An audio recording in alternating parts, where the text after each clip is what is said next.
ভাইয়া একটা চানাচুর একটা চিপস দেন। ও আচ্ছা দিতেছি।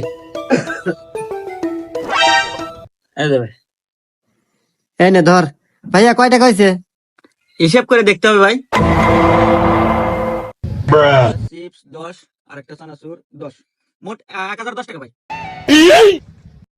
আচ্ছা দিতেছি ভাই, এই নেন।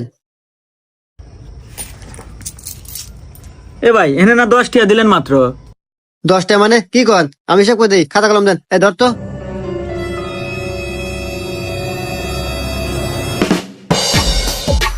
দুই দুই দুই দুই এক এক। এই নেন হিসাব করে দিলাম। টিয়া হয়েছিল 5221টা দিছি আপনি, এখন 4221টা ফেরত দেন।